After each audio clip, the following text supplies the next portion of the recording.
Minutos de margen que nos estamos dando en estos encuentros para esperar que la gente se vaya incorporando, que vaya ingresando al Meet. Así que bueno, bienvenidos a todos, bienvenidos y bienvenidas a todos los que van a participar de este segundo encuentro, ¿sí? Segundo encuentro del ciclo de conversatorios organizado por la Cátedra de Semiótica para este año. La Cátedra de Semiótica de la Facultad de Humanidades, Artes y Ciencias Sociales de la Universidad Autónoma de Entre Ríos, con sede en Paraná. Bueno, es una alegría, este segundo encuentro, nos acompaña un invitado que nos pone muy feliz el hecho de recibirlo, que es el doctor Mario Sebastián Román, que además tiene un vínculo de larga data con esta cátedra, con este espacio. Así que, bueno, estamos realmente muy contentos de recibirte, Sebastián. El encuentro de hoy se titula Lecturas y miradas sobre la historia cultural. Va a estar coordinado por María Lidia De Biaggi, profesora adjunta de la Cátedra de Semiótica. No voy a abundar en presentaciones, de hecho el ciclo ya lo hemos presentado en el primer encuentro que se desarrolló el lunes de esta semana, el lunes 16, con el doctor Daniel Castaldelo como invitado. Para este segundo encuentro, en realidad este segundo encuentro estaba pautado, digamos, para que fuera presencial, que tuviéramos la oportunidad de encontrarnos en el edificio de la facultad, pero bueno, dadas las condiciones generadas por el paro de transporte anunciado el día martes por el gremio justamente de UTA, decidimos mudar el encuentro, digamos, a la virtualidad. Así que bueno, aquí estamos. Les decía, no voy a abundar en presentaciones, simplemente se trata de un espacio que pretendemos abrir desde la cátedra con dos humildes objetivos. El primero de conocimiento del trabajo y de la experiencia y del recorrido de algunos y de algunas colegas que transitan, digamos, el campo de la semiótica. Y conocimiento que de alguna manera intentamos que sea por fuera de un espacio a veces un poco más estructurado, como es el de una cátedra, ¿no? Que está como regido por una estructura vinculada con un plan de estudios, vinculada con una lista de contenidos. La idea es conocer a estos colegas en un espacio un poco menos rígido, en un espacio más cercano al de la conversación, ¿sí? Al del diálogo. Y por otro lado, se trata de abrir un espacio justamente de reflexión sobre la semiótica como campo académico, si ustedes quieren, o como perspectiva interdisciplinar o transdisciplinar. Así que bueno, vamos a tener el gusto hoy de compartir el diálogo entre Marilí De Biaggi y nuestro invitado, el doctor Sebastián Román. Simplemente un par de cuestiones operativas. El encuentro está siendo grabado y una vez que esté disponible la grabación se comparte el link para que quienes estuvieron presentes puedan ingresar, digamos, a ver la totalidad del encuentro. Tenemos, ya imagino que todos están familiarizados con la tecnología de Google Meet, pero hay un chat disponible. En este chat, que nos acompaña en la parte operativa, que es Vanessa Cuello, de la Secretaría de Extensión, a quien obviamente le agradecemos por todo el acompañamiento y la asistencia técnica. Vanessa va a estar publicando en el chat un formulario para que completen allí la asistencia, ¿sí? Al encuentro del día de hoy. Y una vez finalizado el diálogo entre Marilí y Sebastián, por supuesto que vamos a abrir un espacio para que puedan hacer preguntas, preguntas que surjan de lo que es la escucha atenta, de lo que tengan para compartir con nosotros los colegas. Así que, sin más, Marilí, te cedo la palabra, ¿sí? Bueno, hola, buenas tardes.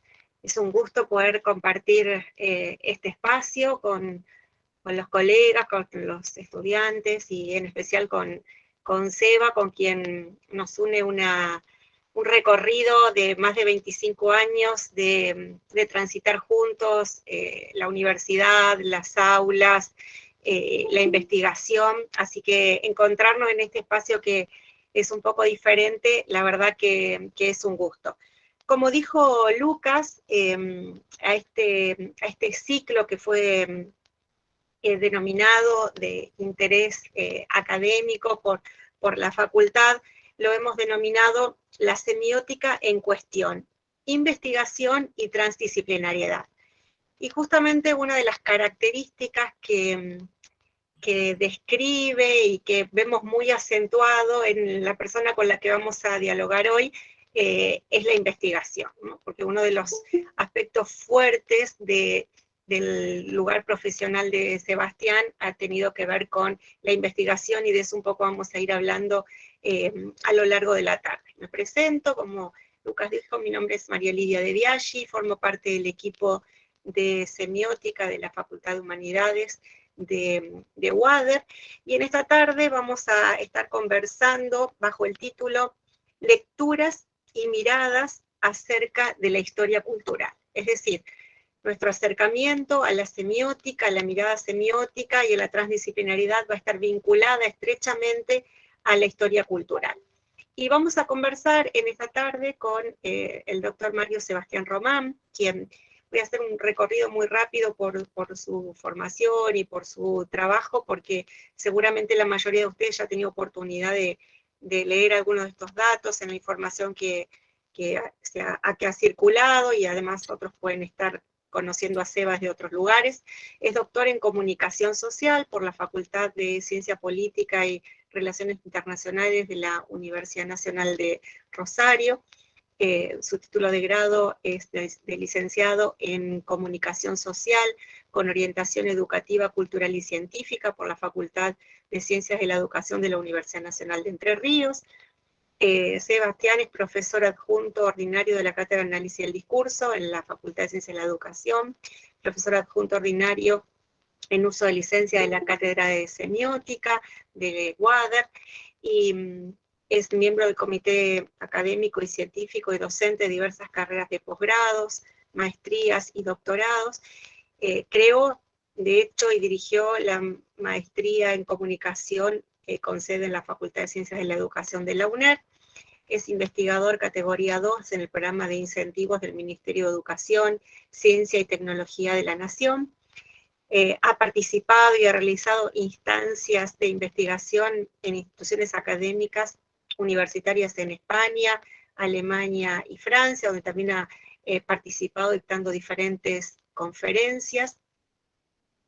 Ha sido y es actualmente director de diversos proyectos de investigación, básicamente relacionados con la historia cultural y educativa en la Argentina en el siglo XIX y primeras décadas del siglo XX, puntualmente en la cuestión del viaje como umbral de contactos culturales. También el doctor Mario Sebastián Román tiene diversas publicaciones, entre las que podemos mencionar como libros de su autoría, Discursos en viaje, Contactos culturales y figura del otro en la Argentina del siglo XIX, y Luz Vieira Méndez, Entre viajes y desplazamientos. Estos dos libros son de su autoría. Y también, como director, participó en la realización del libro La pluma y la lente, viajeros europeos por la Argentina del siglo XIX, entre el orden de la escritura y el orden de la mirada. Sebastián también ha participado como conferenciante en diferentes instancias académicas, en congresos, conferencias, tanto en el país como fuera de ella. Así que bueno, hecha esta presentación, que por cierto es nutrida, pero no es exhaustiva, vamos a comenzar a conversar, y esta conversación va a estar enmarcada fundamentalmente en los objetivos de este ciclo, que como mencionara recién rápidamente Lucas, apunta por un lado a poder conversar, dialogar, analizar, pensar un poco el campo de la semiótica en otra instancia que no sea la del aula o la de un equipo de investigación concretamente, y también otorgarle visibilidad y una entidad importante en este ámbito a colegas de la región, ¿no? A colegas que son referentes de la región en este campo. Así que en ese sentido es que vamos a comenzar a conversar con Sebastián.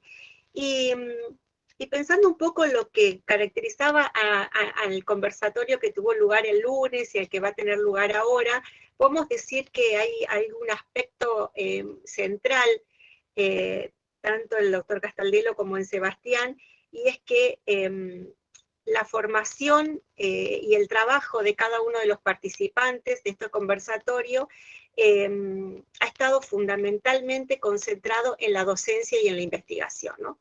Aunque proveniendo de espacios diferentes.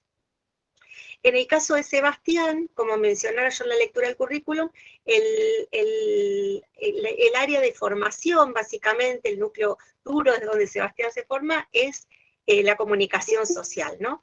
Entonces, en primer lugar, nos gustaría que pudiéramos conversar, Seba, y que nos pudieras contar, sobre todo porque acá hay muchos estudiantes también, es cómo uno llega desde una carrera de base, como puede ser la comunicación social, al ámbito de la semiótica, al campo de la semiótica, y cómo fuertemente cruza la semiótica con la investigación y la docencia, ¿no?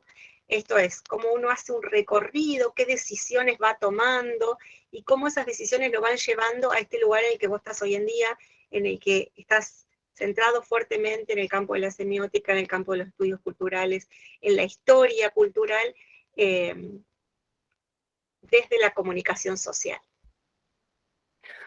Bueno, buenas tardes a todos, a todas. La verdad que un placer poder compartir este espacio. Les agradezco a Lucas y a Marilí por la invitación, a Lucas por toda, bueno, la preocupación y atención en relación a que pudiera concretarse esto, y a Marilí por la interlocución que estamos teniendo, y a todos por estar presentes, aunque sea de manera virtual, dadas estas circunstancias que comentaba Lucas al inicio. Así que un placer compartir el espacio.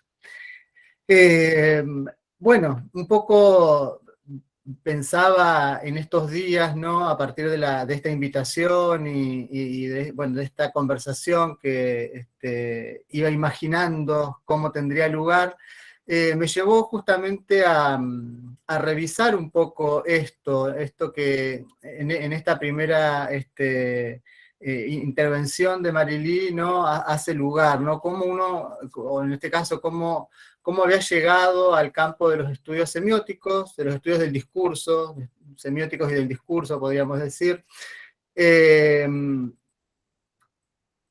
Y bueno, un poco recordaba que yo muy tempranamente, cuando había comenzado la carrera de comunicación, fue como que casi naturalmente me encontré como muy fascinado y muy atraído, intelectualmente, pero también desde un punto de vista más vital y subjetivo, por la mirada desnaturalizadora, ¿no? Que generaban, que presentaban, que proponían las perspectivas que se articulaban en torno a los estudios semióticos, al análisis del discurso. Y de hecho, en tercer año de la carrera de grado, yo ya me encontré no pudiendo imaginar un recorrido de formación que no estuviera orientado, ¿no? Articulado por ese campo de conocimiento. Entonces, eso fue como, no como, bueno, como algo que se me instaló como muy, muy tempranamente, ¿no? La carrera de comunicación tiene distintas aristas, sobre todo, bueno, algunos énfasis puestos en los medios de comunicación, que no fue el rumbo que yo tomé, evidentemente. Por el contrario, a mí justamente semiótica, análisis del discurso, ¿no? este campo de conocimientos me resultaba muy interesante para poder interpelar, ¿no? La realidad, los procesos históricos, ¿no? De un modo en que me resultaba, bueno, como particularmente potente, heurísticamente muy atractivo, y a su vez eso se articuló con que en ese mismo momento comencé a trabajar como becario en proyectos de investigación. O sea, yo tuve como una articulación, digamos, temprana entre la formación de grado, el inicio en la docencia como auxiliar alumno en ese momento, y como becario de investigación, ¿no? Calculaba, pensaba, ahora hacía cuentas, que el primer proyecto de investigación en el que trabajé fue hace 28 años, o sea que hace hace un tiempo. Y bueno, concretamente eso, en clave biográfica, digamos, también me llevaba a pensar, bueno, otras cuestiones, ¿no? Un poco lo importante en relación a lo que hoy por hoy tanto se enfatiza, lo de la formación de recursos humanos, o bueno, la formación de recorridos, de itinerarios de formación, si uno quisiera pensarlo. Me parece como importante el alentar estos espacios como este, que vayan generando, ¿no? La visibilidad de ciertas problemáticas, de ciertos modos de abordar problemas en la formación, y cómo resulta, desde mi punto de vista, ¿no? Como muy interesante poder articularlo, ¿no? Porque no, docencia, investigación, yo creo que eso va siempre de la mano, y bueno, un poco eran cuestiones que habían surgido al hilo de pensar esto que me preguntaba Marilí, ¿no? ¿Cómo llegar allí? Bueno, fue como de ese modo. Yo siempre digo que soy como una especie de comunicador renegado, digamos, en el sentido en que a lo mejor cierta mirada hegemónica sobre el campo de la comunicación hay, ¿no? Porque obviamente los estudios en comunicación, perdón, los estudios semióticos y del discurso trabajan con el problema de cómo se produce, circula y se interpretan las significaciones sociales, el sentido, ¿no? Cuestión que atraviesa, obviamente, la formación en comunicación. Bueno, a mí eso me interpeló muy tempranamente y, bueno, me ha resultado, diría, una clave, digamos, una lectura casi en clave vital, ¿no? Yo creo que no me podría imaginar abordando, ¿no? Las problemáticas, bueno, los temas que uno va trabajando de otro modo, ¿no? Eso como para empezar podría comentar eso, ¿no? Un poco cómo fue surgiendo todo, ¿no? Recuerdo esos primeros proyectos de investigación con Adriana, Miguel, ¿no? También momentos en la formación que uno va teniendo, en la UNER, ¿no es cierto? Bueno, con toda una línea de investigación, que en todo caso después podemos bueno, hablar un poco sobre eso. El ingreso desde el inicio de WADER con Claudia Rosa en la cátedra de semiótica.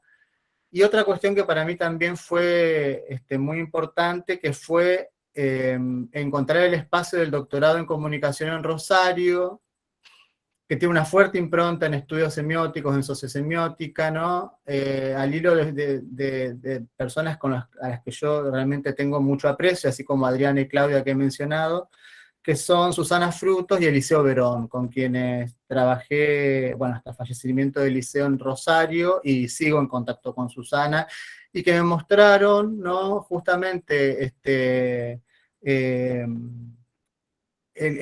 digamos, las posibilidades, las aperturas que generan el campo de la sociosemiótica y los estudios del discurso.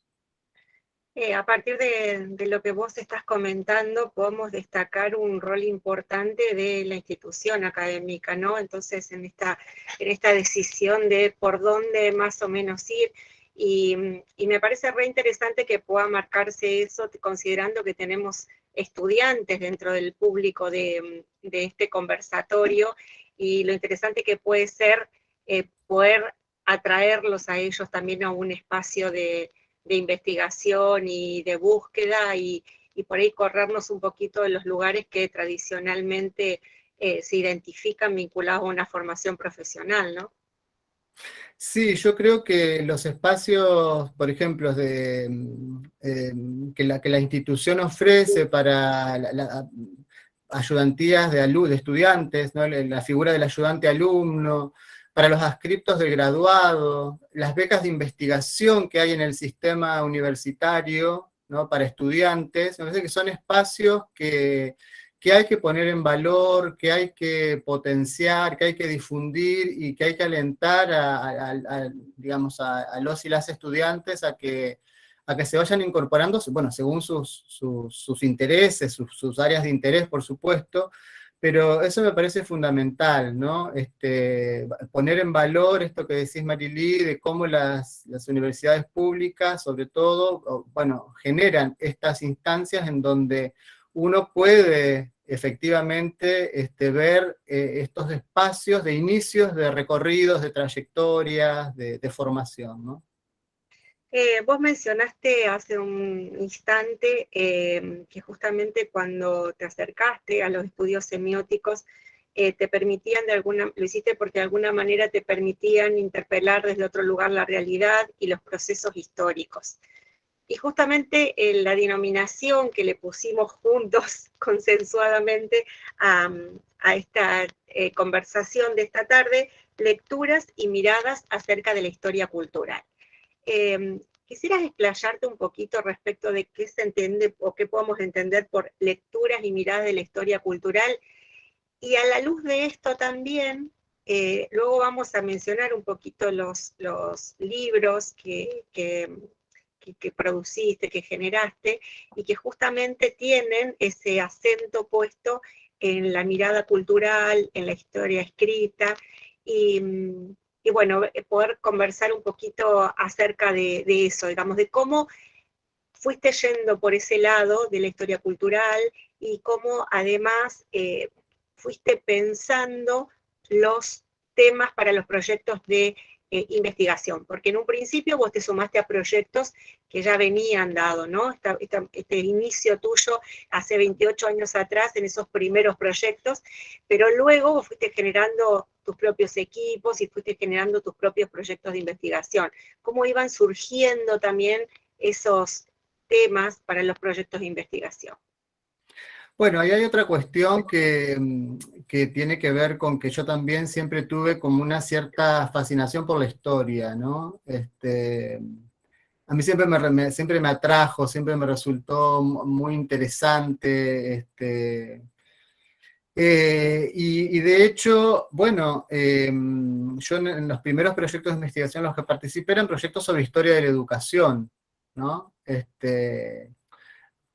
Historia de la educación, que también allí la perspectiva, ¿no?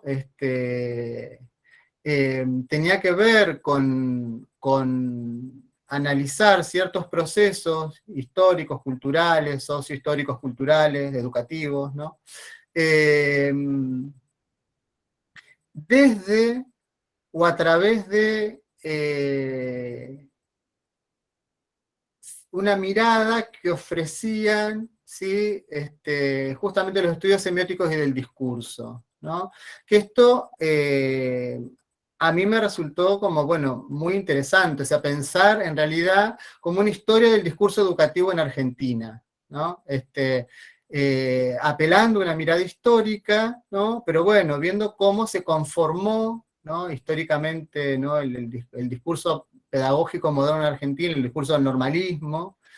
Y ahí a mí siempre me interesó, y eso fue algo que yo sigo trabajando hasta ahora, digamos, mucho tiempo después, cuáles fueron los discursos pedagógicos alternativos, ¿no? Que aparecían como alternativos, las voces que aparecían como discordantes, disonantes, ¿no?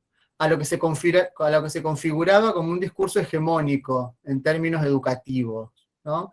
De hecho, bueno, yo justamente me he dedicado a reconstruir la historia del discurso, de los discursos pedagógicos alternativos al normalismo en Entre Ríos, ¿no? Bueno, yo trabajo siglo XIX y principios del siglo XX, hasta 1945, porque, bueno, la historia tiene, bueno, sus complejidades, cada momento histórico, ¿no? Bueno, necesitaría 7 reencarnaciones para trabajar en otros periodos. Además, a mí me gusta mucho el siglo XIX, y las primeras décadas del XX, es un momento un periodo que me atrae. Y bueno, eso fue como el inicio, ¿no? La posibilidad de no solo generar, ¿no? Una cronología de qué ocurrió en la historia educativa, sino cómo ciertas categorías, ¿no? Propias de los estudios semióticos del discurso permitía iluminar otras aristas, construir otros objetos que no eran los que la historiografía tradicional planteaba, ¿no? Y de allí justamente una de las cuestiones era, bueno, esto, ver cómo frente a todo discurso que organiza, que se instala como hegemónico, organizando el sentido en un momento histórico determinado, siempre, ¿no?, se enfrenta, ¿no?, a otros que buscan subvertirlo, ¿no?, que buscan justamente poner en crisis esa hegemonía, ¿no? Entonces allí uno empieza a ver que el discurso histórico, ¿no?, el canon historiográfico, ¿no?, va expulsando personajes, acallando voces, ¿no?, en función de la organización de ese propio canon, ¿no? Todo, digamos, se incluyen ciertas miradas y se excluyen otras. Bueno, a mí me interesaba mucho, y me interesa mucho, ¿no?, la recuperación de esas voces disonantes, alternativas, ¿no?, en relación con entendiendo inclusive a la historia educativa como parte de la historia cultural, porque también esto me parece central, ¿no? Los estudios semióticos, esta mirada transdisciplinar, ¿no?, que atravesaría las disciplinas, ¿no? También me parece que considero yo y otros tantos, ¿no?, que permiten pensar la complejidad de los procesos socioculturales, ¿no?, justamente en su complejidad, ¿no?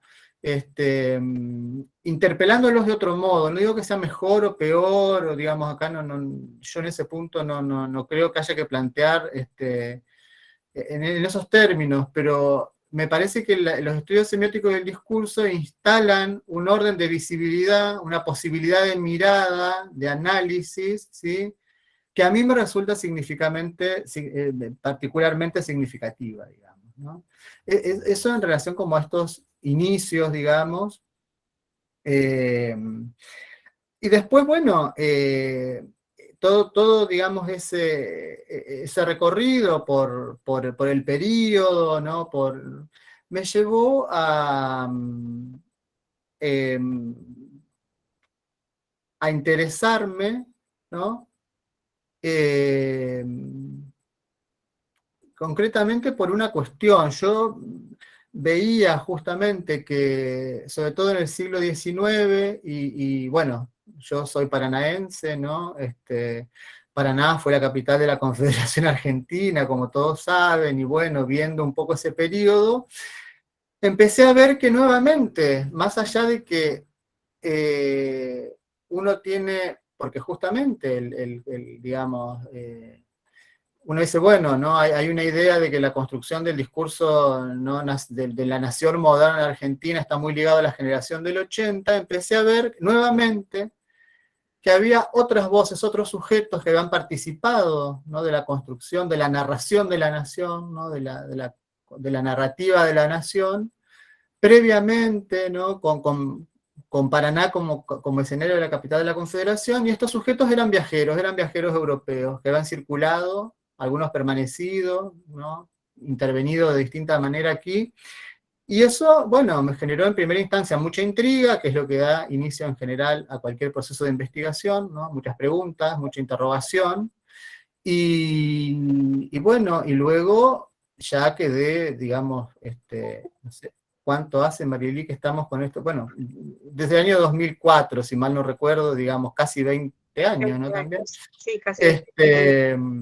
Pensando en la cuestión del viaje y los viajeros, ¿no?, del siglo XIX, inclusive ahora, el siglo XXI, Marielí, de hecho, vos estás escribiendo tu tesis de maestría sobre blogs de viajes, ¿no? Entonces, pensar los discursos sobre el viaje, a mí eso es un tema que me resulta, bueno, muy interesante, y nuevamente, ¿no?, ver ahí cómo estos sujetos históricos que han sido los viajeros europeos, al reintroducir, ¿no?, en la serie estas voces que no venían siendo, desde mi mirada, lo suficientemente estudiadas, o para nada estudiadas, o analizadas al menos en esa clave, redistribuyen, ¿no?, la economía del sentido y generan como otra narrativa, ¿no? Entonces, eso a mí es una cuestión que también me resultó muy interesante, y por eso es que, bueno, hace tantos años, y sigo, y creo que voy a seguir por un buen tiempo, estudiando la cuestión del viaje, ¿no? Los contactos culturales, los discursos sobre la alteridad en los relatos de viaje, bueno, muchas cuestiones que si después quieren las podemos ampliar. Sí, de hecho te iba a pedir que ampliaras un poquito. Habíamos mencionado que uno de tus libros, el primero, Discursos en viaje, hay contactos culturales y figura del otro en la Argentina del siglo XIX. Vos planteás una noción muy interesante, que es ese juego de discursos de en viaje, que de alguna manera es un sintagma que construís. Si querés avanzar o abundar un poquito en por qué justamente esta idea de discursos de en viaje, ¿no? Y cuánto de pasión, cuánto de motivación personal, de gustos, tiene que haber y tiene que impulsar una investigación para poder llevarla adelante y para además poder sostenerla a lo largo del tiempo, ¿no? Bueno, empiezo por esto último, después en todo caso te pido que me hagas acordar de lo otro, pero empiezo por esto último, porque es una cuestión que para mí es central. Yo al inicio, ¿no?, planteaba esta cuestión de que hay algo del orden de lo vital en lo que a uno lo causa, ¿no?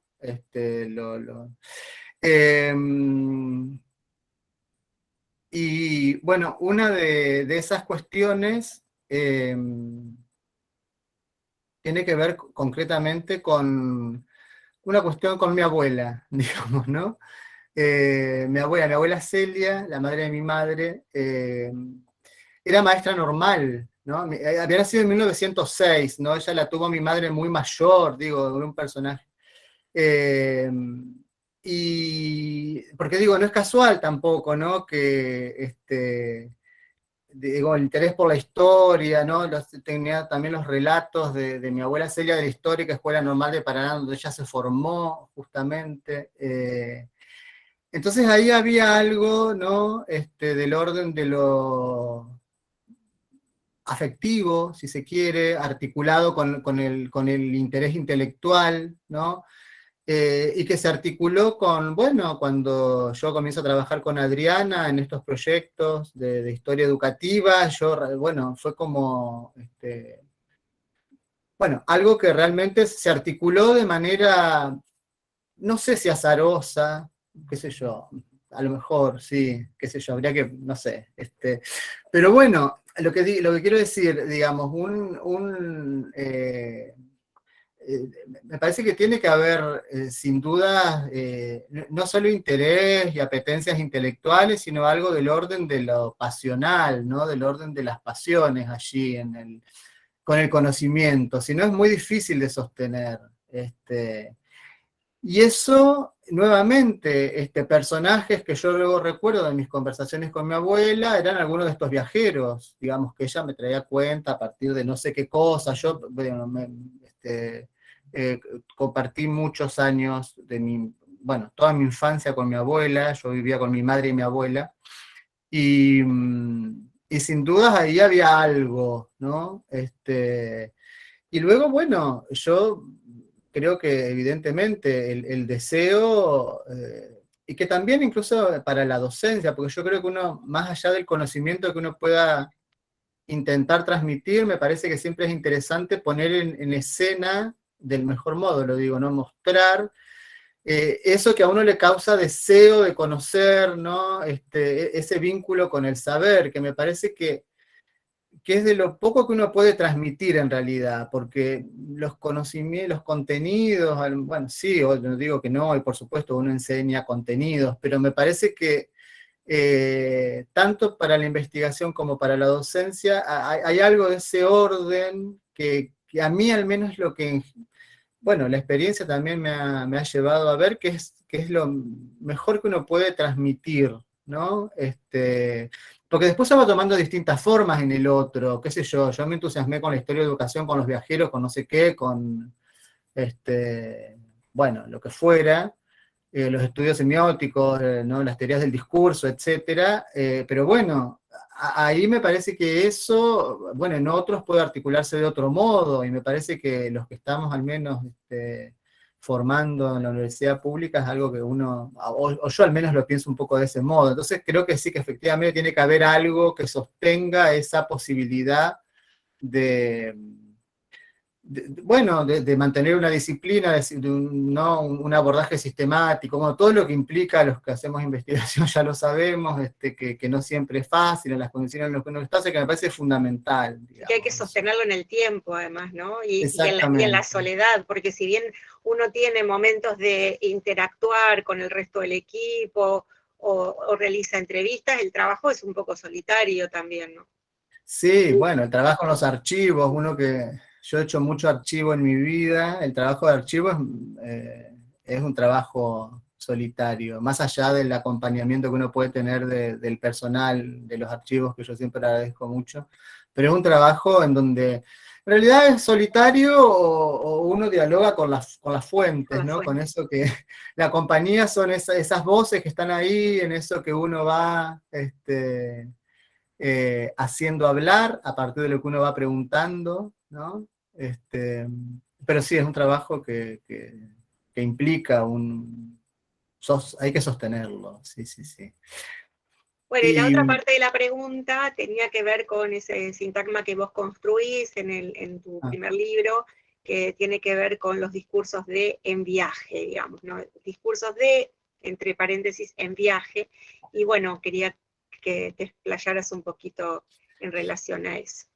Sí, eso fue, bueno, mi primer libro es parte de lo que fue mi tesis doctoral, justamente, del doctorado en comunicación, ¿no? Que en donde, justamente, yo cuando le planteo a Susana Frutos, que fue mi directora de tesis, y que daba el taller de metodología, el taller de tesis, yo le decía, bueno, pero yo no sé si este tema para un doctorado en comunicación.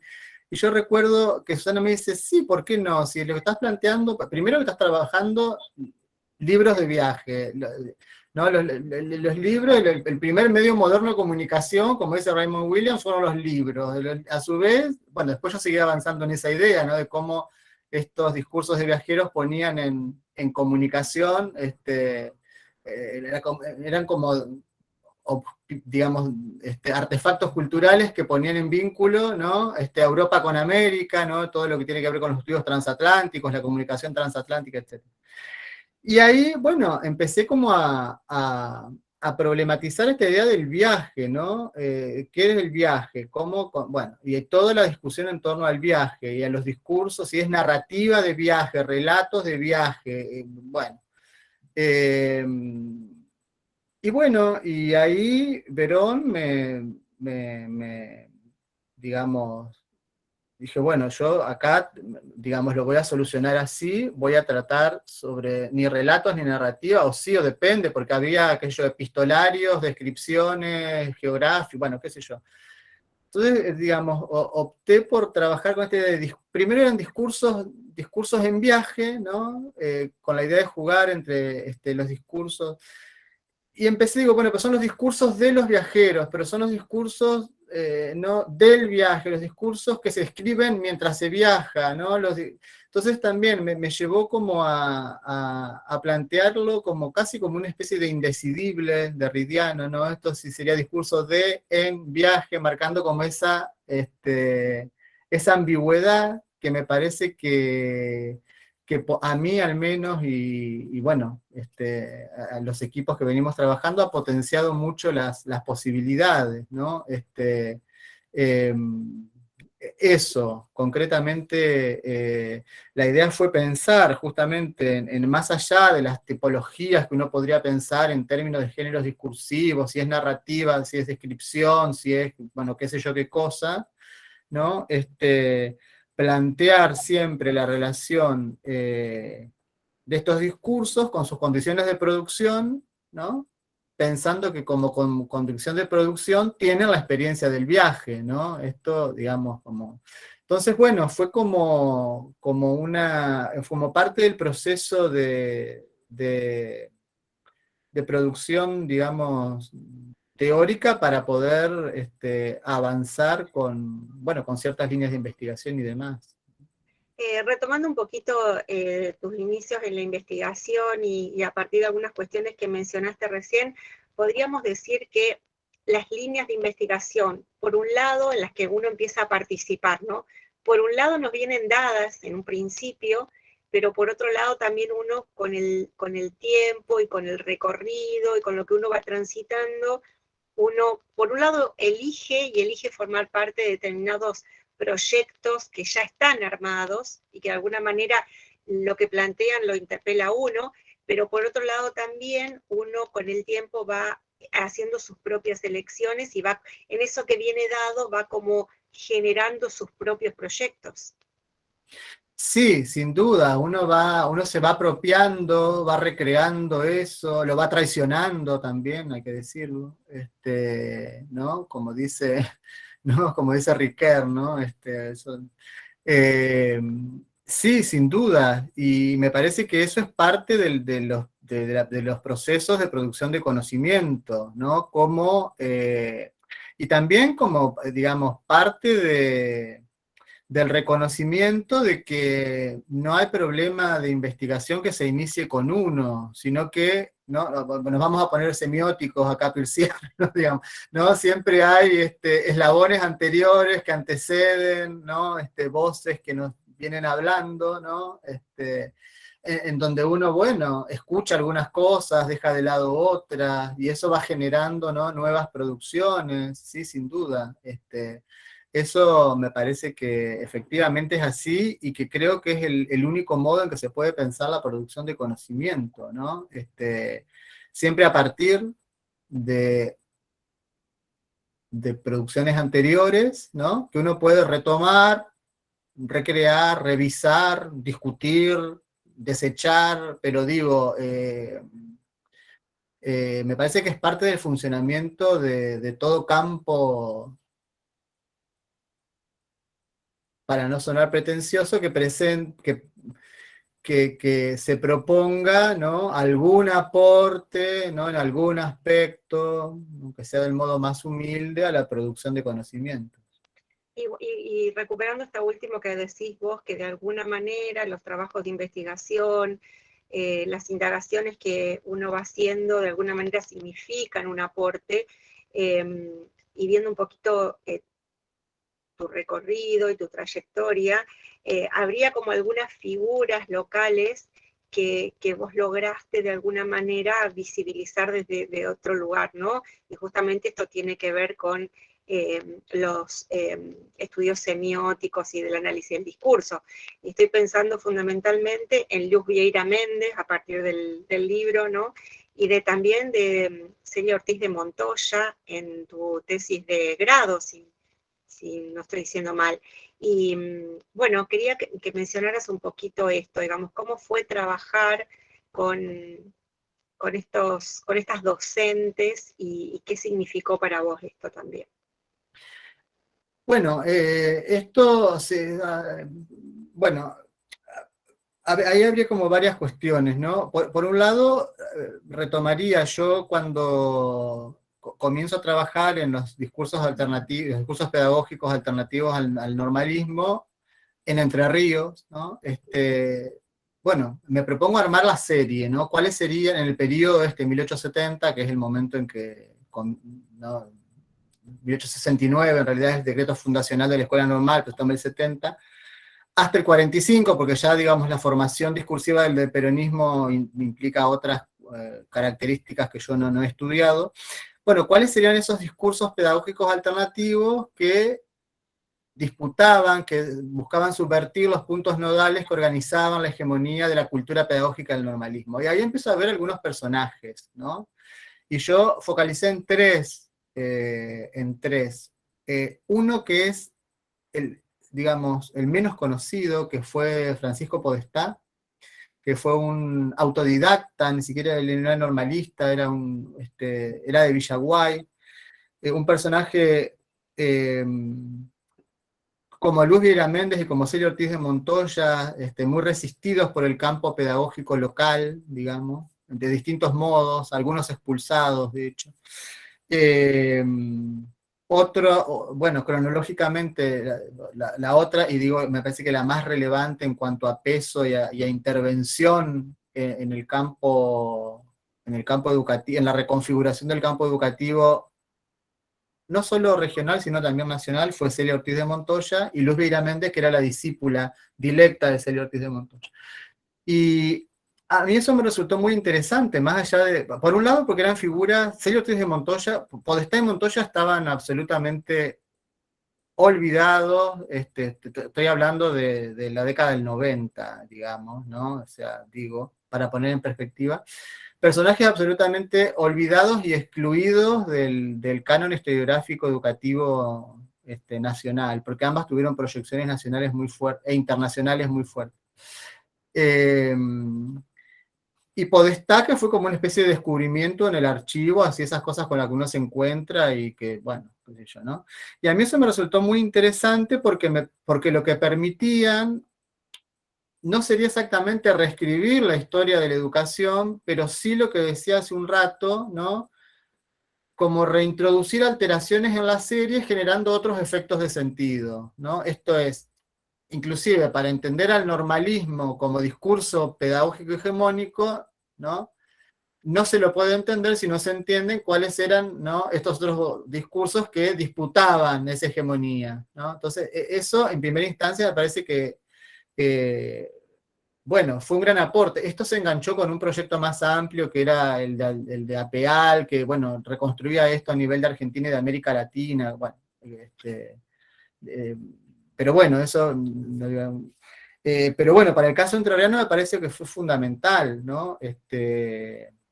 Y además, bueno, Celia Ortiz de Montoya es un personaje que yo ahora el año pasado, a fines del año pasado, se publicó un libro sobre tránsito, circulaciones y traducciones en historia de la educación, y yo volví a visitar a Celia Ortiz de Montoya, ¿no?, con su viaje a Europa en el 25, donde entra en contacto con los discursos renovadores, y luego qué traducción ella hace con las tradiciones pedagógicas vernáculas para renovar, ¿no?, al normalismo. Yo digo, son personajes que permiten una revisión, una relectura, ¿no?, a partir de otras claves de estos procesos. Eso a mí me resultó como realmente muy, muy interesante de analizar, de reconstruir, ¿no? Sí, sí, sí. Bien, y ahora esta sería como mi última pregunta formal y después dejaríamos un tiempo si hubiera preguntas, consultas o comentarios, volviendo un poco específicamente al campo de la semiótica y considerando que de alguna manera sos un referente de la zona, de la región, del ámbito académico en tal sentido. ¿Qué perspectivas de la semiótica se estarían explorando en la actualidad? ¿Cómo ves el campo de la semiótica? ¿Cuáles son los temas en los que se está indagando fuertemente? O incluso, ¿cuáles crees que son los temas que están quedando como al margen y que podrían ser mejor trabajados, abordados desde diferentes perspectivas? Yo creo En que, lo local, en lo regional o en lo internacional también, si querés mencionar. yo creo que el campo de los estudios semióticos ha tenido en los últimos 20 años, a ver, estamos, sí, sí, digamos 20, 25 años como un nivel de desarrollo realmente muy importante en las distintas escalas que vos mencionaste, ¿no?, desde lo más vinculado a lo local, nacional, y latinoamericano e internacional. Eh, Parece que ha habido como mucho desarrollo y muchos desarrollos en torno a tanto de la producción teórica, ¿no?, desde las distintas vertientes de los estudios semióticos, ¿no?, como a nivel de las investigaciones, bueno, obviamente, ancladas en estas perspectivas teóricas, digamos, muy interesantes, qué sé yo, si uno piensa a nivel nacional, bueno, uno puede encontrar distintos grupos que trabajan distintas cuestiones, todo el centro que dirige Sandra Valdetaro en Rosario sobre mediatizaciones, que allí, digamos, hay todo también un paraguas, digamos, muy interesante para pensar cuestiones desde las sociosemióticas, de la semiótica, cuestiones vinculadas a la mediatización política, bueno, y etcétera, mediática, ¿no? Bueno, todas de todo lo que se articula con la gente que trabaja en el CIM allí. Bueno, todo el grupo que yo lamenté tanto de su fallecimiento, de Oscar Traversa en la saga, digamos, de Liceo, sí, Oscar Traversa, ya porque con los Oscars por ahí me hago lío, digo, Oscar Steinberg, bueno, toda la gente de la UNA actualmente, lo que era el UNA, que ahora es la UNA, digamos, ¿no? Gastón Cingolani, bueno, digamos que ahí hay Marita Soto, bueno, todo como otro grupo, digamos, ¿no? Bueno, en esta clave con sus particularidades, ¿no? En semióticas de las artes, bueno, etcétera, ¿no? José Luis Fernández, que ha trabajado tan interesantemente lo que tiene que ver con la semiótica vinculada al sonido, radio, bueno, etcétera, todo lo que trabaja José Luis, que también, ¿no? Todo el grupo de Córdoba, que bueno, Lucas, vos lo conocés mejor que yo, Marité, Dalmazo y todo el enclave que allí. Bueno, Ana Camblon, ¿no? Que yo también he trabajado mucho desde sus perspectivas en un proyecto que trabajamos, bueno, conjuntamente en WADER, ¿no? Desde la semiótica de la cultura de Lotman, ¿no? La apropiación que ella hace de la idea de umbralidad para trabajar, bueno, distintas cuestiones. Eso creo que, bueno, digo, acá yo creo que el trabajo que hizo Claudia con la, digamos, consolidación de este espacio, digamos, como de semiótica en el ciclo común de la Facultad de Humanidades, el trabajo, bueno, no voy a dejar de mencionarlo, el trabajo nuestro pensando, ¿no?, cómo abordar la historia cultural desde la perspectiva que ofrecen los estudios semióticos y del discurso, que también me parece que es como otro espacio que también ha generado espacios de, bueno, modos de interlocución y redes con gente que está trabajando temas afines en Europa, bueno, afuera. Creo que hay realmente un desarrollo interesante, importante y que va cubriendo, bueno, todo lo que tiene que ver con las transformaciones en la cultura política. Estoy pensando en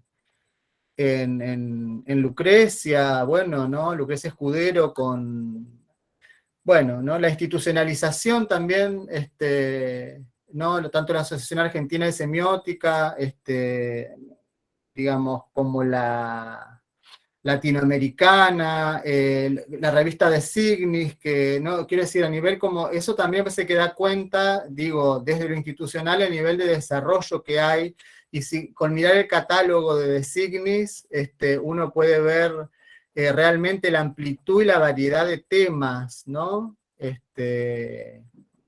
Entonces me parece que es como un momento de gran, digamos, donde hubo una consolidación, porque también la semiótica tuvo que abrirse espacio un poco a los codazos, porque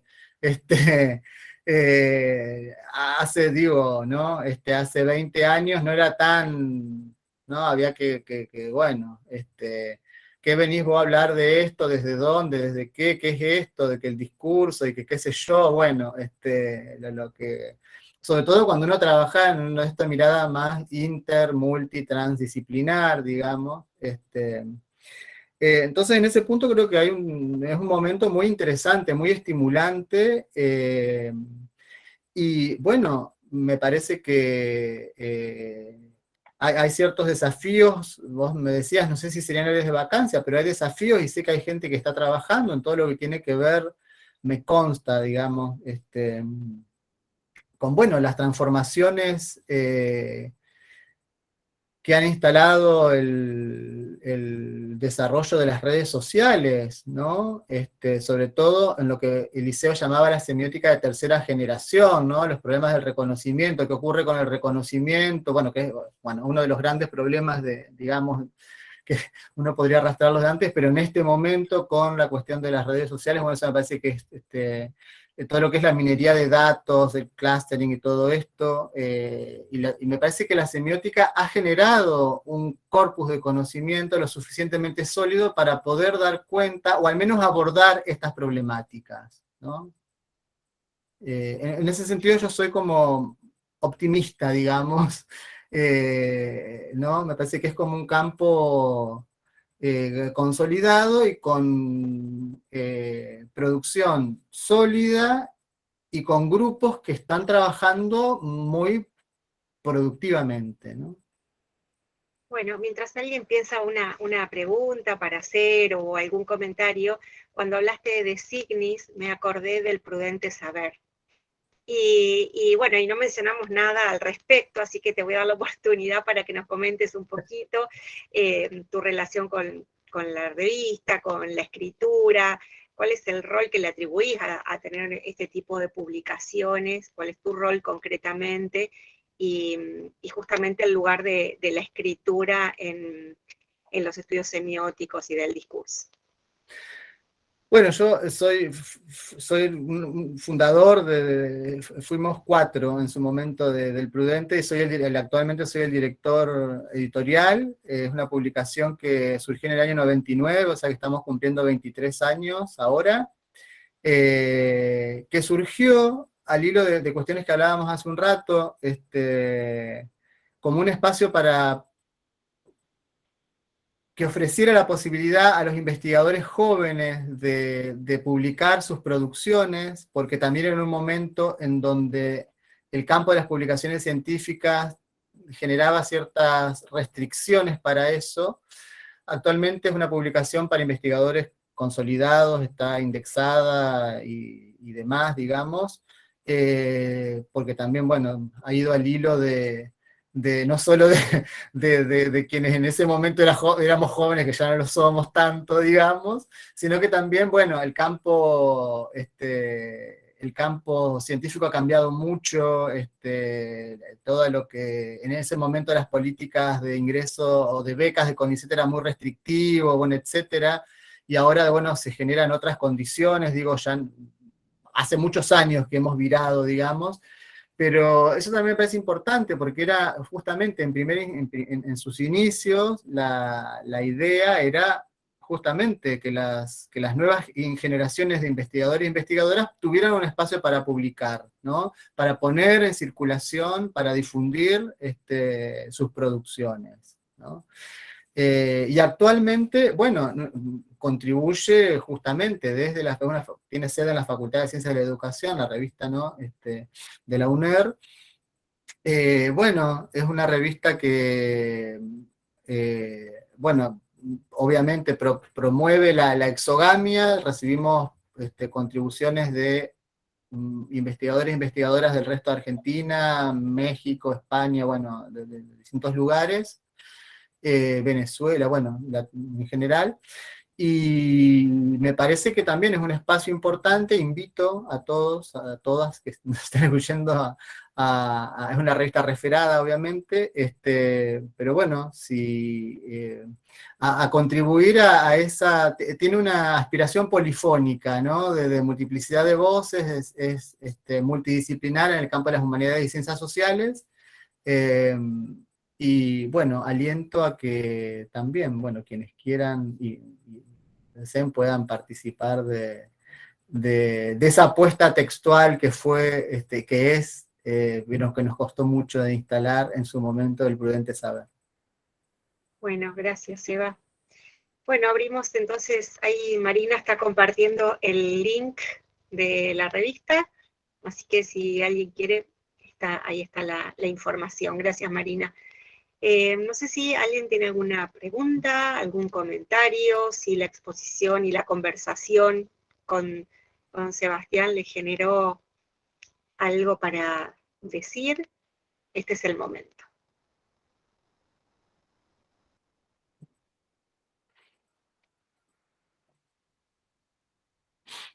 viste, como decimos en el aula, o estuvo tan claro que a nadie le quedó duda de nada, o no entendieron nada. Bueno, mientras lo piensan y toman coraje para intervenir, yo simplemente quería agradecer a Sebastián, agradecerte, Marilí, y celebrar además el diálogo del que hemos sido testigos. Eh, yo creo que efectivamente se trató de una conversación que ha despertado y ha estimulado muchas curiosidades. De eso estoy seguro, digamos. Ojalá, digamos, que esas curiosidades, por supuesto que van a fructificar o van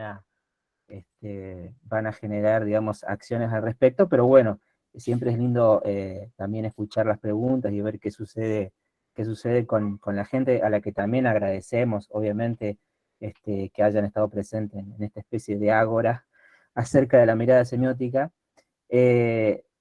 No quiero acaparar el campo de las preguntas, pero yo tendría una pequeña pregunta para hacerle a Sebastián, que Dale, Lucas. le agradezco mucho. Bueno, insisto, sí, realmente celebro porque se han tocado muchos temas absolutamente interesantes. Ahora, yo me voy a quedar, tengo algunas preguntas para hacer. Hay Bueno, alguien que está preguntando, Seba, sí. ¿qué es una publicación referada o una publicación con referato? Lucas, ¿te parece que contestamos eso y retomás? Sí, sin duda, sí, sí. Dale. Bueno, una publicación con referato quiere decir que cuando uno recibe el artículo que se propone para ser publicado, es evaluado, ¿no? El sistema se llama de referato doble ciego, el que usamos nosotros.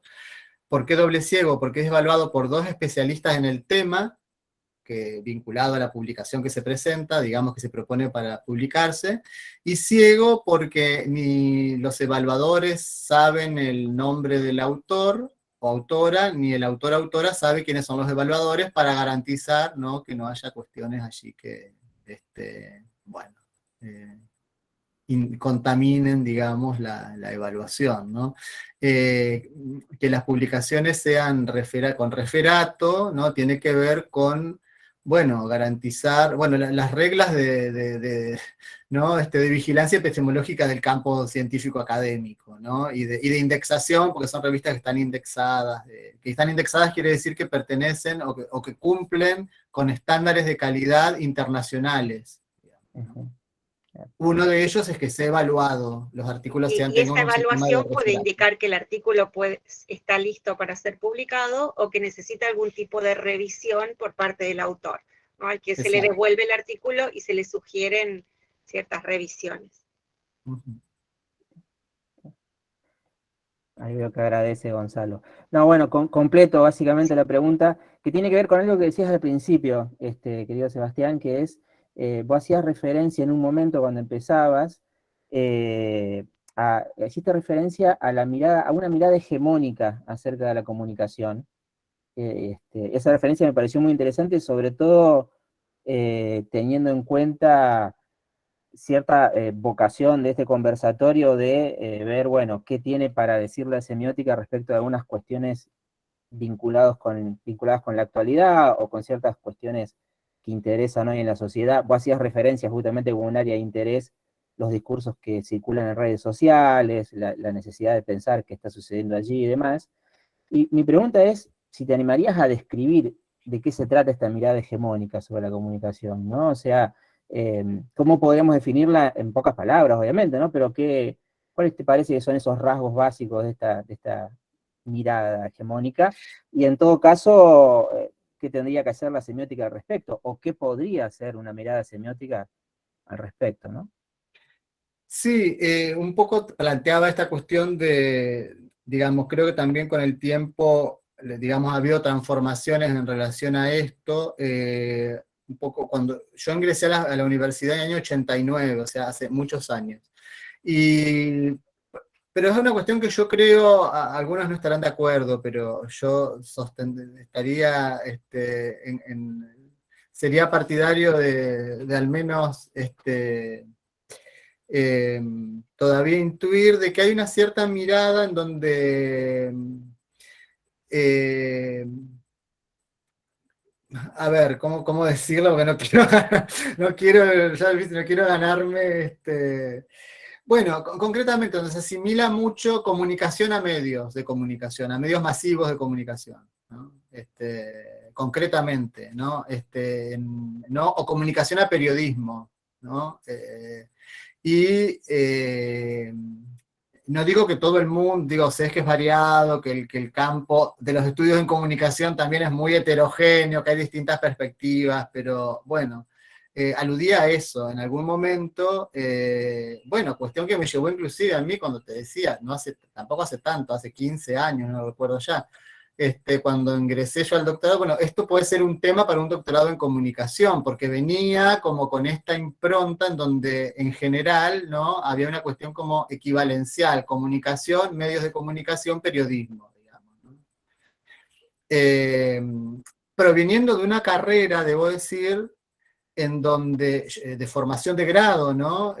Bueno, con Marilí, con Marina, bueno, gente que estamos aquí conectados, en que la carrera que es de comunicación social, ya al menos, digamos, digo, para plantear de base, cuando yo estudié tenía dos orientaciones, una que era periodismo, que no es la que yo hice, digamos, y otra que era comunicación cultural, educativa y científica. Entonces ahí planteando claramente una mirada, ¿no?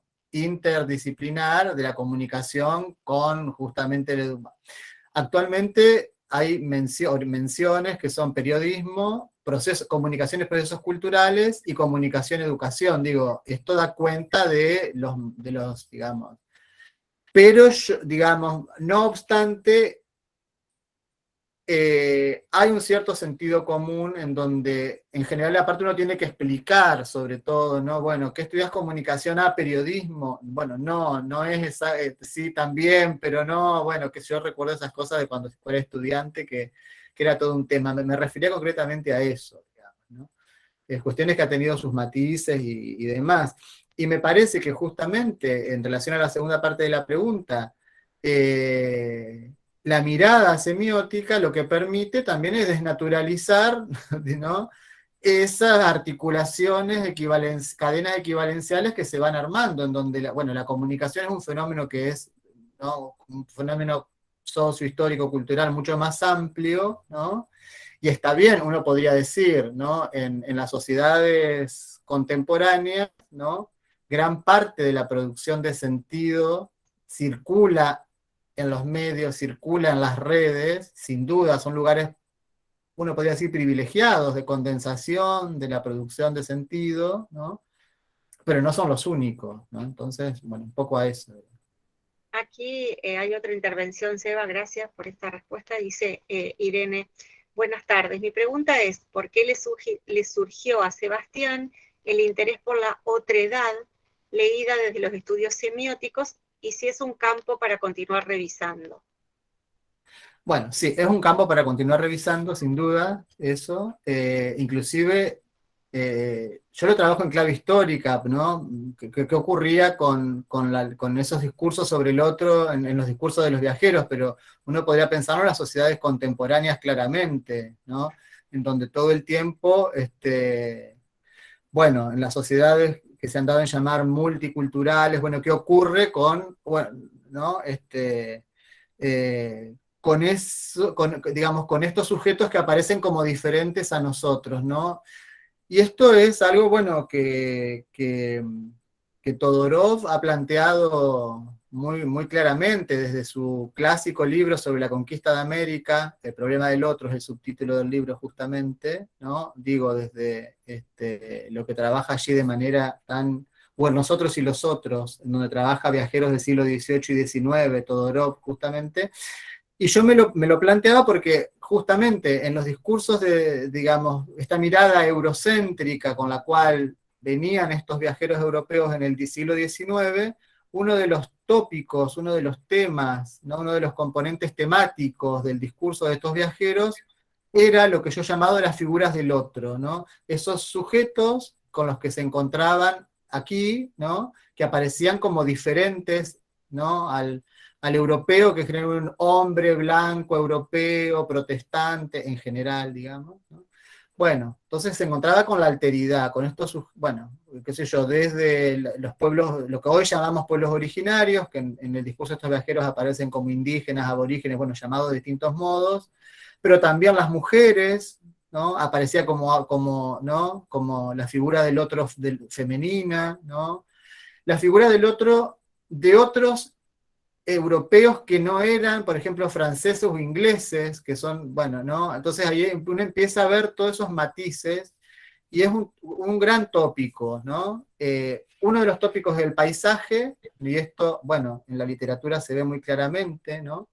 Y otro de los grandes tópicos es la alteridad, lo que yo he llamado esas figuras del otro, ¿no? Por eso es que me interese tanto, y aparte porque me interesa mucho pensar esa cuestión, digo, porque también, digamos, y esto aprovecho a comentarlo, esto que tiene que ver con la investigación de historia cultural, me parece interesante también en tanto permite pensar la contemporaneidad de otra manera, ¿no? Porque no es solo qué ocurría en el siglo XIX, sino ver justamente, por ejemplo, en relación con la alteridad, qué ocurre hoy, cuáles son los discursos en torno al otro cultural hoy, ¿no? Y uno puede ver que hay muchas cosas que uno las podría seguir rastreando, ¿no? En discursos contemporáneos, con la misma estereotipización, estereotipia, o etcétera, que un viajero del siglo XIX, ¿no? Eso es muy interesante, digamos, ¿no? Para pensar.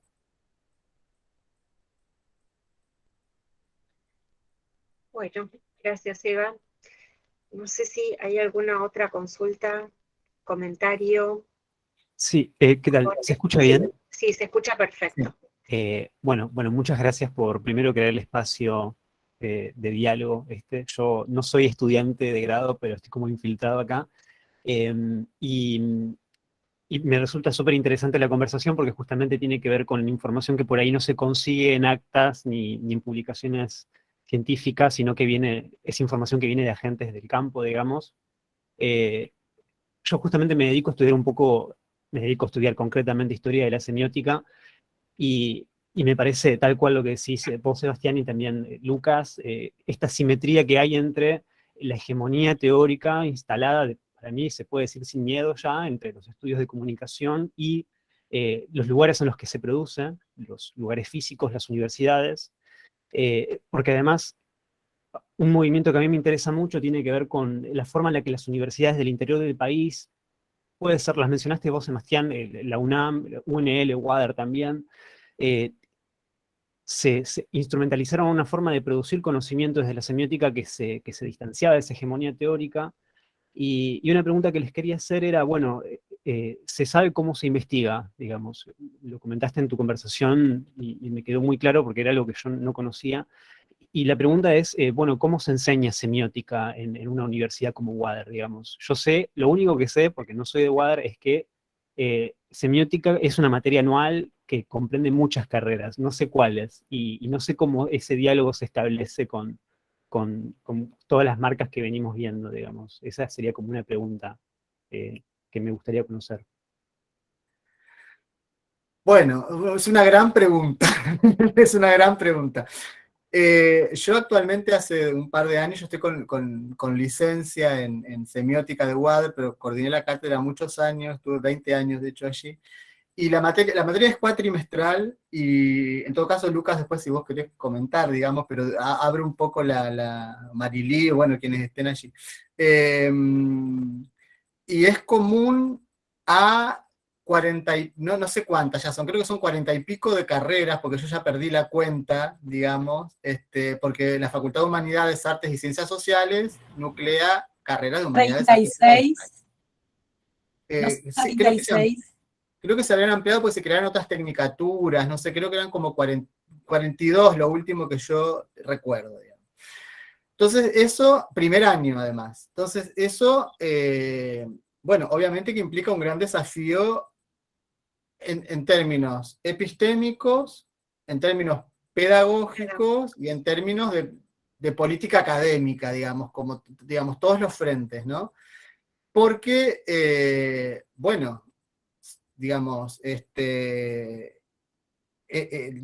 está destinada a estudiantes de carreras desde profesorado de música, instrumento, etcétera, filosofía, historia, profesorado de educación primaria, inicial, con orientación rural, bueno, etcétera. Entonces, bueno, mi mirada al respecto, digamos, el desafío con el que uno se enfrenta cuando no es que da semiótica en la carrera de comunicación, o semiótica en la carrera de teatro, o semiótica en la carrera de tal o cual, donde uno puede hacer un anclaje mucho más directo con la especificidad de ese campo, digamos, es generar, ¿no? Una propuesta que lo que ofrezca es herramientas que operen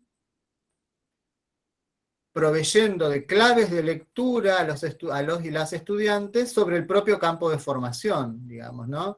Entonces, a mí eso siempre me pareció que, además yo creo que eso debería ser siempre así, digamos, pero particularmente cuando uno tiene esa heterogeneidad, porque si uno puede explicar Saussure, Peirce, qué sé yo, qué sé cuánto, ¿no? Pero yo siempre tuve como una mirada de que eso debería funcionar como una clave de lectura para que en algún momento de avanzado en el campo de la especificidad de formación de esos estudiantes, los interpele de alguna manera. Yo creo que eso, el sentido siempre es retroactivo, eso ya lo sabemos. Creo que en este caso mucho más, ¿no? Inclusive por ahí uno se encuentra, yo doy clase a su vez de análisis del discurso en el 4º año de la carrera de Ciencias Sociales en WADER, y entonces a veces ahí uno escucha, cuando Saussure planteaba lo de que el valor es, ¿no? Entonces, creo que hay como una apuesta en donde uno debe, o yo creo, ¿no? Suspender un poco ¿no? Como la ansiedad, digamos, pedagógica en función de que yo creo que eso algo luego opera efectivamente, ¿no?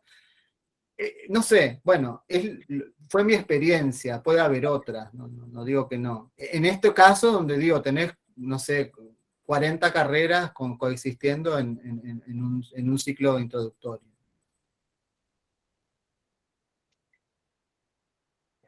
Bueno, y tal vez sumando un poquito a lo que decía Seba, un rol importante en la vinculación con la carrera específicamente están dadas por los prácticos, ¿no? Por la instancia de los prácticos, donde uno puede ahí trabajar como un corpus más afín a la especificidad de la carrera en la que uno está dando el práctico. Si bien en el caso nuestro de WADER, por ahí tenés un práctico, tenés la gente de psicología, acompañante terapéutico, filosofía, bueno, ahí uno puede como tomar un corpus de trabajo que tiene más afinidad con la especificidad de la currícula de la carrera en sí misma, ¿no?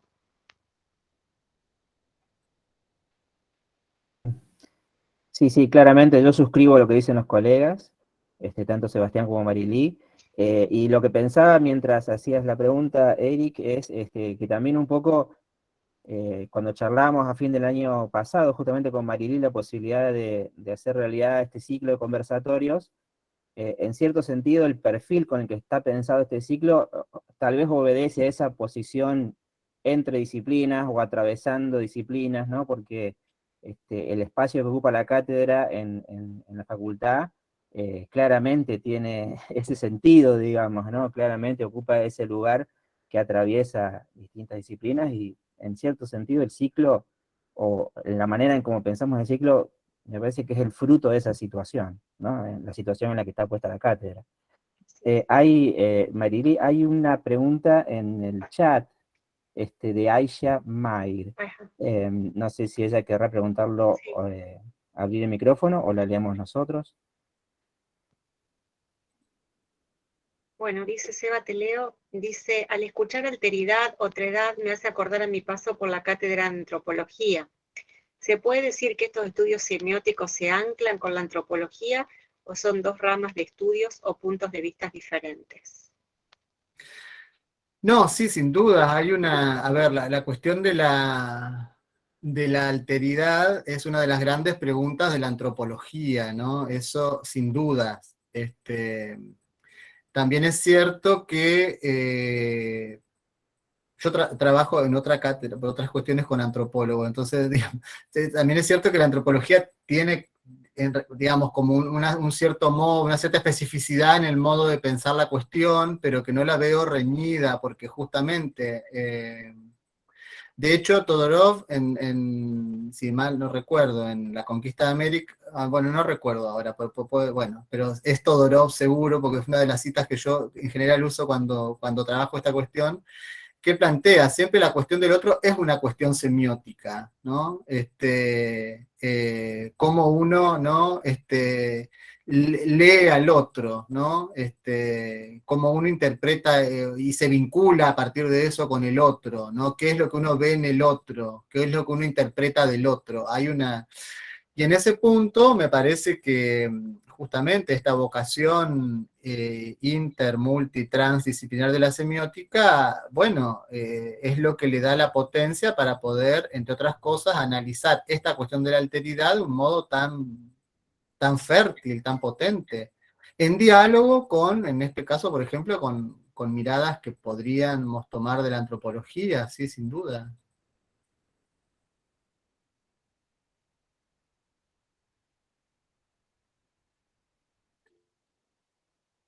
Alguien Anaí levanta. levantó la mano, sí.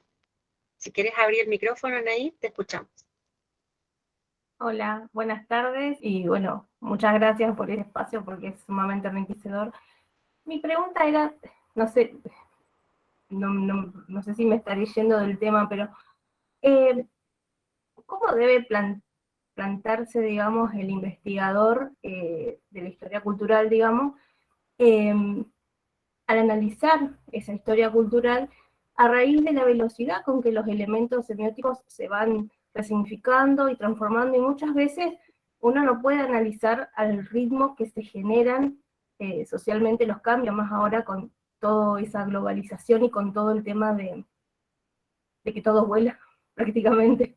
Entonces a veces nuestros análisis, o sea, nuestras capacidades son más limitadas que nuestras capacidades humanas, digamos, de análisis son más limitadas frente a la voracidad con que se mueve todo el campo, digamos, histórico, y que obviamente que hay que recortar, pero ¿cómo debe plantarse el investigador? No sé Bueno, si ahí fue clara. eso es una gran cuestión metodológica, ¿no? Es una gran cuestión metodológica. Ahí yo, digamos, marcaría como dos momentos de lo que vos preguntás. Por un lado, la cuestión de la historia cultural y por otro lado, de situaciones más vinculadas a la contemporaneidad. Pero hay una cuestión metodológica que es común, ¿no? Al menos de la perspectiva que nosotros trabajamos, digo, mi equipo y yo trabajamos, que tiene un anclaje muy fuerte en la teoría de la discursividad social de Eliseo Verón, concretamente, ¿no? ¿Cómo plantea Verón la cuestión? ¿No? La semiosis, ¿no? Es un flujo, ¿no? Es un flujo. ¿Qué es lo que hacemos los investigadores en términos metodológicos? ¿No? Lo que hacemos es detener ese flujo, ¿no? Fragmentarlo, ¿no? En función de una estrategia de análisis, ¿no? De hecho, Verón tiene un libro que se llama Fragmentos de un tejido, porque lo que él está planteando es esto, uno del tejido semiótico, de esa dinámica, de lo que yo llamo la economía semiótica de los discursos en el campo social, uno genera una detención, que es a los fines analíticos, ¿no? A ver, yo digo, voy a estudiar 1870, a ver, cuando uno lo ve, digo, en la diacronía y hacia atrás es más fácil, digo, hago 1870, 1945, bueno, y ahí entrarían, viste, los historiadores, y bueno, ¿cómo periodizás? ¿Por qué? Bueno, entonces ahí uno va, hay toda una serie, ¿no? De operaciones metodológicas que uno tiene que tener en cuenta a los fines de ver, bueno, qué detención, ¿no? Cómo recorta, ¿no? Cómo genera, ¿no? Esa detención momentánea en ese flujo, ¿no? Bueno, eso en primera instancia. En términos de lo que ocurre, si vos querés pensarlo en términos de las sociedades contemporáneas y con las redes sociales, en donde justamente, digo, entre producción y reconocimiento, lo que era la circulación ya es como, digamos, hay como una inmediatez, bueno, es como bastante más complejo. Yo por eso no estudio eso, a veces, de otras cosas, digamos. Que digo, a mí por eso yo prefiero la mirada histórica, ¿no? Así que uno puede ir moviendo. Pero es muy interesante y necesario, y hay gente que lo hace muy bien, ¿eh?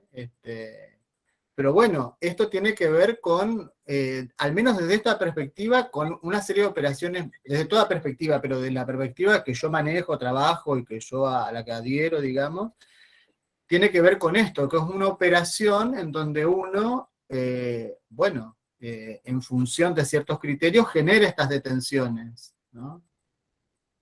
No sé si me explico muy claramente, sé que es como Sí, una explicación bastante in abstracto, pero...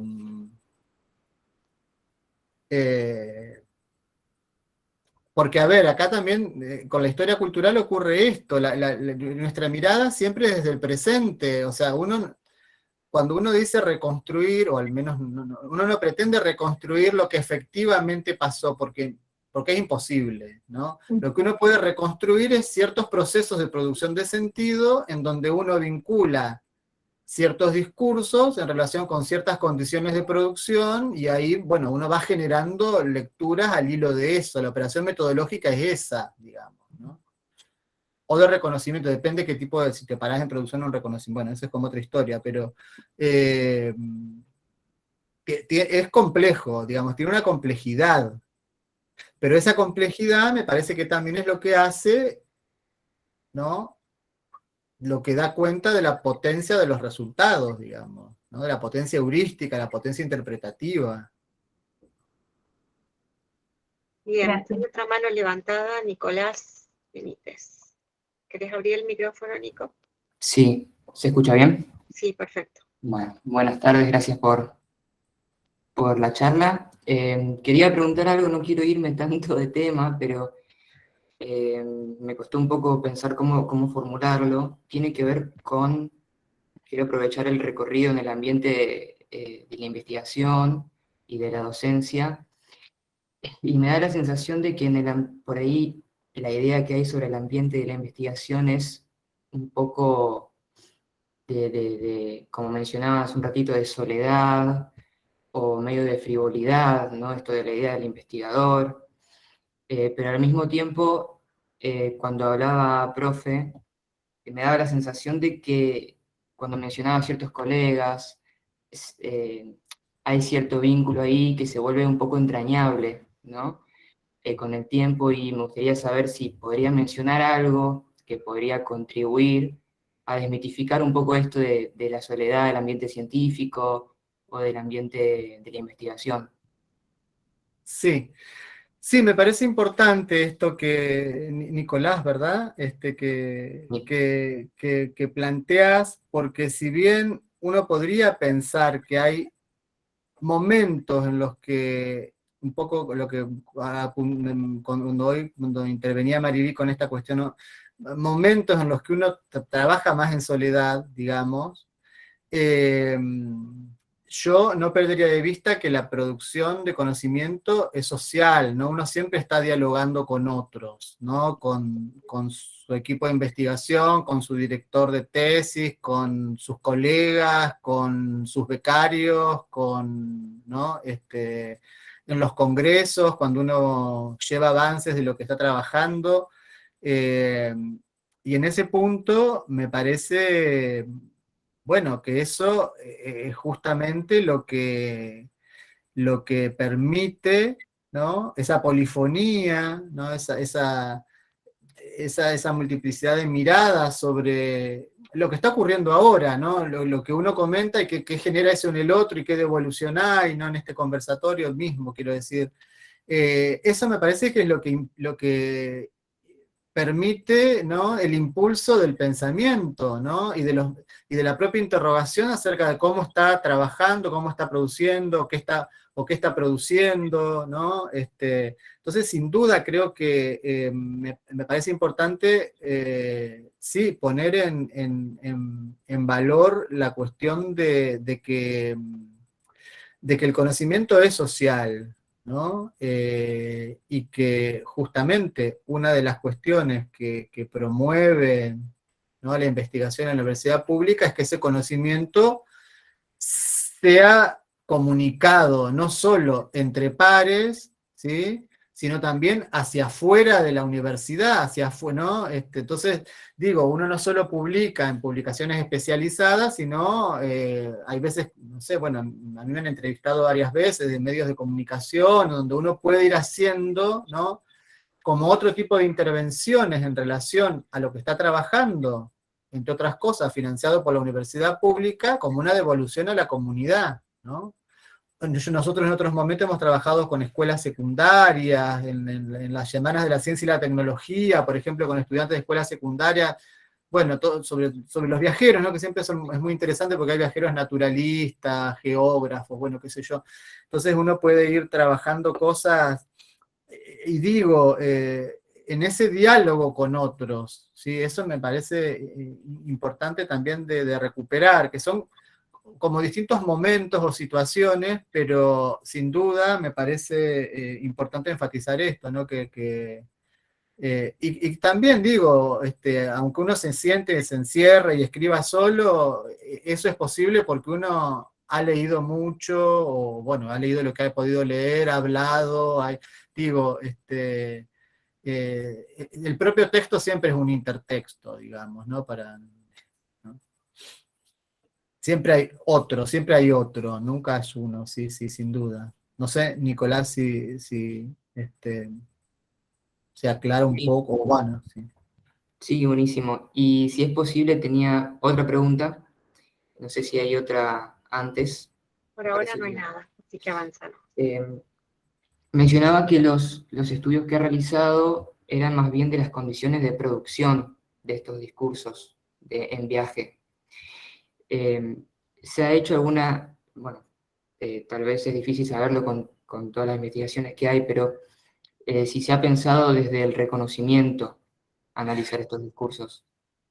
Sí, ahora de hecho estamos trabajando en un aspecto que tendría que ver con una lectura en reconocimiento de estos discursos, que tiene que ver con las traducciones de estos discursos de viajeros, ¿no?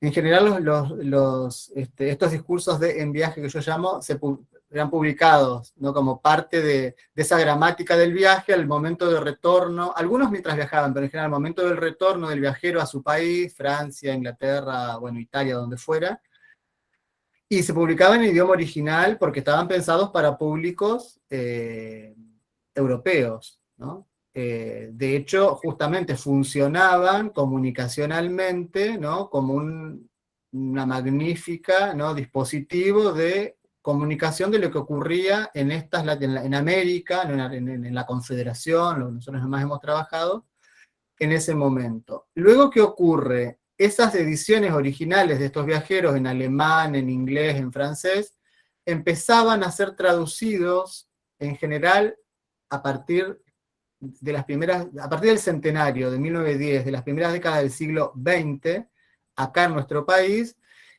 para otros públicos, obviamente, para otros públicos, para el público nacional, con distintas funcionalidades políticas, digamos, ¿no? Políticas en un sentido amplio, a veces políticas estrictamente o en un sentido amplio, ¿no?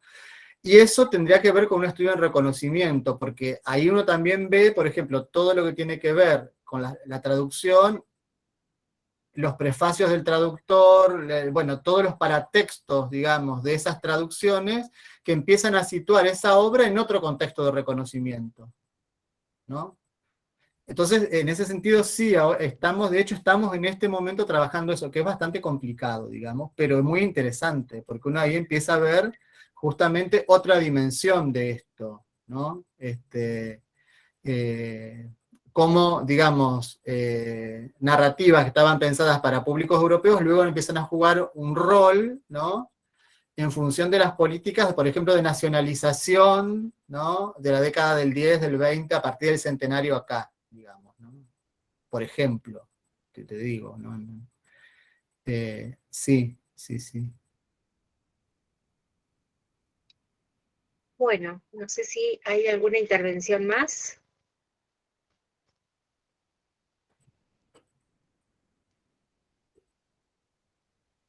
Hola, buenas tardes. Yo quería Hola. preguntarle a Sebastián, digamos, ¿cómo logra formalizar, digamos, toda esa, vamos a decir, como esa carga afectiva y de pasión de fundamento de sus investigaciones para justamente lograr que se materialice, digamos, esa investigación, tenga asidero, digamos?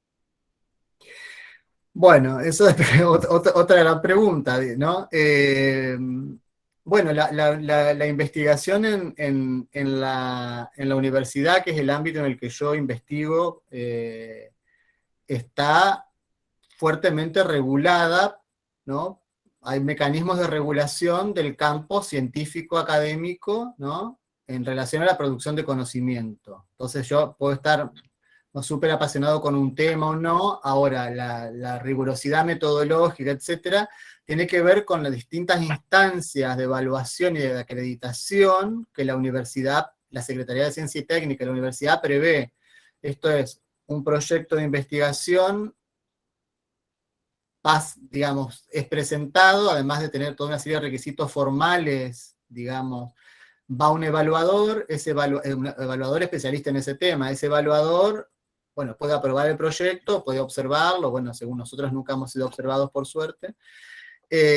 Hay presentación de informes de avance anuales y de un informe final con los resultados de la investigación, en donde uno tiene que dar cuenta de el trabajo, de las actividades planteadas en el proyecto, el trabajo metodológico, los resultados, las conclusiones, etcétera. Eso va a 2 evaluadores que nuevamente aprueban o no, o observan el proyecto. Esto es, hay toda una serie, ¿no?, de mecanismos propios del campo científico académico que regulan esa cuestión, que esto es que Sebastián, bueno, que fulano de tal no escriba lo que escribe porque se le ocurre y le gusta, y no, sino que, bueno, en función de la propuesta, del marco teórico metodológico del que está abordando, etcétera, ¿no? Lo mismo con lo que uno interviene como avances de investigación en congresos o publicaciones, ¿no? Hablábamos hace un rato de las publicaciones, en los congresos ocurre lo mismo, uno manda una propuesta, eso es evaluado, se acepta, después uno ¿no?, presenta su ponencia, el resto de los colegas, de los pares intervienen o no, bueno, según. Y uno, digamos, son todos mecanismos, ¿no?, instancias que van generando, ¿no?, bueno, esa vigilancia epistemológica, como decía Bachelard, ¿no?, sobre los modos de producir conocimiento. O sea, es mucho trabajo, realmente, digamos. ¿No? Sí, sí, Muy, entiendo. muy Perfecto. apasionante e interesante, pero digamos, es como, está muy, bueno, muy regulado, digamos. Perfecto, gracias. No, por favor. Gracias, Diego. Marilí, te voy a interrumpir un segundito, Sí, Lucas. por una cuestión meramente operativa, pero que está bueno recordarla. Recuerden que para tener certificado de asistencia a este evento, tienen que llenar el formulario de asistencia que ha sido compartido a través del chat. ¿Sí? Simplemente eso. Bueno, no sé, Marilí, ¿qué te parece? Ya hemos pasado, digamos, El tiempo. cómodamente Sí. de Bueno. las 18:30, agradecerle la predisposición y la generosidad a Sebastián una vez más, creo que vale la pena. Y bueno, te dejo el cierre, si te parece, Marilí. Bueno, sí, agradecerle a Seba por la disposición. Sebastián es una persona sumamente generosa y bueno, esto es una manifestación de eso también. A los que son estudiantes también, augurarles que esto les haya también permitido o les haya interpelado desde algún lugar también para buscar esas instancias posibles de participación en proyectos de investigación y bueno, ojalá que podamos replicar estas instancias también en otras oportunidades, continuar conversando y generando espacios para poner a la semiótica en cuestión, ¿no? Así que muchas gracias, Eva. Querida Marilí, un Bueno, segundo. Les reitero el agradecimiento a Lucas por la invitación, a Marilí por la interlocución tan amena y tan interesante, porque yo decía, bueno, esta modalidad de conversatorio que hay que hablar, muchas gracias, y a todos y todas los que se conectaron, han intervenido y me han hecho también seguir pensando en todas estas cuestiones, ¿no? Así que muchísimas gracias. Bueno, Lucas, ¿vos Gracias. querías decir algo? Sí, gracias a todos, a todas. Bueno, fue una alegría escucharte, Sebastián, y muy interesante, muy enriquecedor. Y simplemente recordar que este ciclo se cierra con un tercer conversatorio, que va a ser la fecha que estamos pensando, es el martes 21 de junio, también a las 17 horas, como vienen siendo los encuentros, con la licenciada Marina Hedrich, que forma parte de nuestro equipo de cátedra, y que da además semiótica en la carrera de teatro, así que bueno, la idea es llevar la reflexión un poco hacia ese otro cruce, digamos, ¿no? Entre semiótica y teatro, y también entre semiótica y el campo editorial. Bueno, simplemente eso, ya les va a estar llegando seguramente la información, y vamos a hacer la promoción, obviamente, a través de la página de la facultad. Gracias a la gente de Gracias. extensión también que ha sostenido esto. Eso, muchas gracias. Bueno, gente, que tengan una buena tarde. Igualmente.